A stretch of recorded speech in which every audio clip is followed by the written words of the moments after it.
Assalamualaikum warahmatullahi wabarakatuh. Bagaimana kabar teman-teman hari ini? Semoga kabar teman-teman hari ini selalu dalam keadaan sehat walafiat. Kali ini saya ingin berbagi sedikit tentang masalah warisan.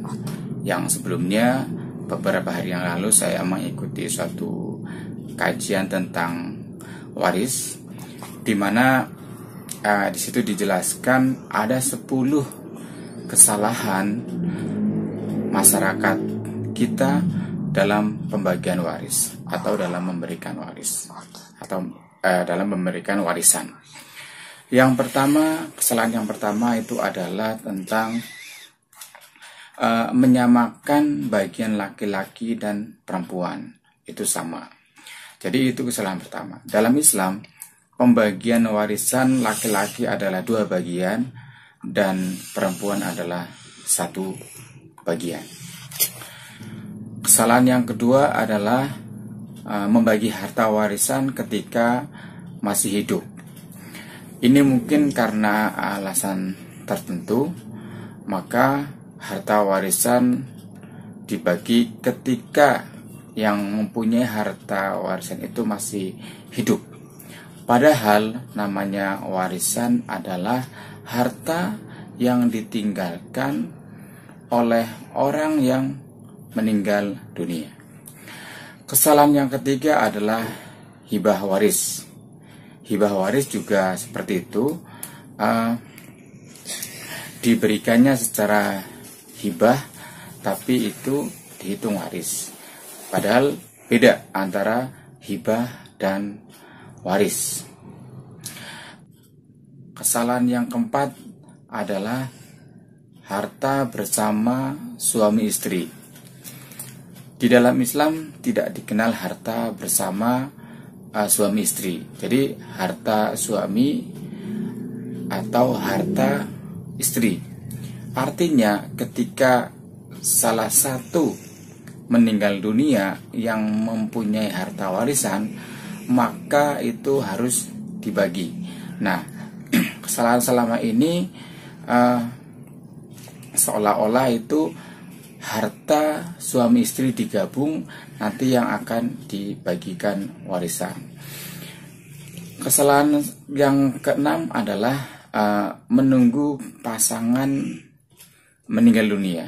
Ini maksudnya menunggu semua pasangan suami istri yang mempunyai harta itu meninggal baru dibagi. Padahal sebenarnya harta itu sendiri-sendiri. Jadi suami mempunyai harta, istri juga mempunyai harta. Jadi seharusnya ketika salah satu meninggal itu harus segera dibagi harta yang orang yang meninggal dunia tersebut apabila memang mempunyai harta. Tidak harus menunggu dua-duanya meninggal dunia. Kesalahan yang ketujuh adalah memberikan warisan kepada ahli waris atas nama waris. Kesalahan yang kedelapan adalah pembagian warisan berdasarkan kesepakatan. Nah, inilah yang sering terjadi di masyarakat kita, bahwa warisan itu tidak harus sesuai dengan kesepakatan, tapi harus sesuai dengan hukum. Kalau dalam Islam adalah hukum Islam yang berlaku. Jadi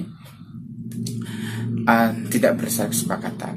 Jadi dipakai hukumnya terlebih dahulu, baru kemudian apabila salah satu nanti akan memberikan harta warisannya kepada saudaranya yang lain yang mungkin masih kekurangan atau miskin, dipersilahkan, itu tidak mengapa.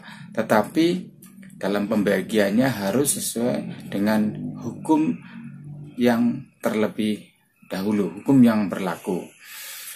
Kesalahan yang kesembilan adalah membagi warisan berdasarkan adat. Nah, artinya berdasarkan adat yang pada umumnya.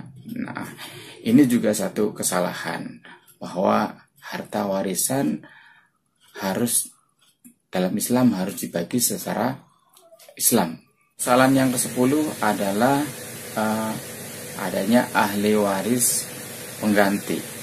Ini maksudnya misalnya seorang kakek mempunyai harta, terus anaknya, ahli warisnya meninggal terlebih dahulu, kemudian dimintakan ahli waris pengganti cucunya. Nah, ini satu kesalahan, karena ahli waris meninggal terlebih dahulu daripada dari yang mempunyai harta, maka yang meninggal terlebih dahulu tidak mendapatkan warisan. Beda halnya dengan orang tuanya atau yang mempunyai harta meninggal terlebih dahulu, misalkan kakeknya meninggal terlebih dahulu, nah tapi harta itu belum dibagi, kemudian ahli warisnya meninggal, maka yang sebenarnya anaknya kakek tadi yang meninggal belakangan setelah kakek sebenarnya itu sudah mendapatkan warisan, maka itu bisa digantikan oleh cucunya. Tetapi apabila ahli waris meninggal terlebih dahulu daripada yang mempunyai harta warisan, maka itu tidak dapat menerima harta warisan. Mungkin itu saja dari saya. Mohon maaf kalau ada kesalahan. Silahkan kalau ada yang ditanyakan bisa komen-komen kolom di bawah ini. Dan jangan lupa like dan subscribe-nya agar saya lebih bersemangat lagi. Terima kasih. Assalamualaikum warahmatullahi wabarakatuh.